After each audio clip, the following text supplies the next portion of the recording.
Problem లేకుండా లీగల్గా చేసుకోవడానికి ఇంత సమయం పట్టింది. లేదంటే ఎప్పుడో చేసుకునే వాళ్ళు కదా వాళ్ళ. ఇప్పుడు భారతదేశంలో మన సంస్కృతి సాంప్రదాయాలు అందరికీ తెలిసినాయి, ఎవరికి కూడా ఇష్టం ఉండదు. ఇప్పుడు కృష్ణునికి రాధా అంటే ఇష్టం ఉంటుంది, కానీ కృష్ణుని భార్య ఎవరు? రుక్మిణీదేవి.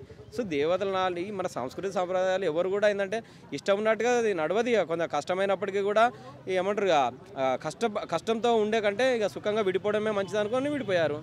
సో వాళ్ళకి లేని బాధ ఏంటంటే పబ్లిక్ కలుగుతుంది. ఎంతసేపు ఎవరికైనా కూడా మన మన ఇండియాలో ఉన్న ఏంటంటే కొంతమందికి పబ్లిక్లో వేరేటోని లైఫ్లో తొంగి చూసడే మనలోకి ఉన్న బుద్ధి. అందుకే కదా ఇది అంతా రూమర్స్. ఎంతసేపు మన లైఫ్ మనం చూసుకోవాలని ఉండదు.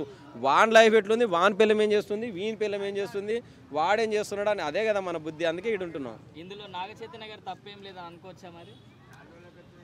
నాగ చైతన్య తప్పనేం లేదండి. ఇప్పుడు ఎవరైనా కూడా నేను ఏమంటున్నా తప్పనేం ఉండదు, ఒప్పనేం ఉండదు. సో ఇప్పుడు ఒకప్పుడు ఫ్రెండ్షిప్ ఉన్నది, ఈరోజు లవ్ కావచ్చు, ఈరోజు లవ్ ఉన్నది, ఇప్పుడు విడాకులు అయిపోయినాయి. ఏముంటుంది అప్పుడు ఎక్కడి వరకు ఉన్నదో వాళ్ళ స్టేజ్, వాళ్ళ ఫ్రెండ్షిప్ మనకు తెలియదు కదా.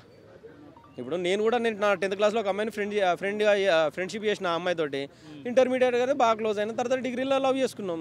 సో తర్వాత నా పెళ్ళి అయిపోయింది, ఆమె పెళ్ళి అయిపోయింది. ఎవరైనా కూడా నేను ఏమంటున్నా అప్పుడు ఆ పరిస్థితి ఫ్రెండా లవరా లేకుంటే క్లోజ్. ఇప్పుడు ఒక అమ్మాయి పరిచయం ఏందండి, ఇక్కడ అమ్మాయి నాకు డైరెక్ట్ ఫ్లాట్ అయిపోద్దా, పెళ్లి చేసుకుంటా అంటదా అన్నది కదా. క్లోజ్మెంట్ దాని తర్వాత క్లోజ్నెస్ ఎలా జరుగుతుందా అనేది ఉంటుంది. అంటే అమ్మాయి ప్రవర్తన ఎలా ఉంటుంది, అబ్బాయి ప్రవర్తన ఎలా ఉంటుంది అనేది దాని మీదనే ఉంటుంది స్టోరీ అంతా కూడా.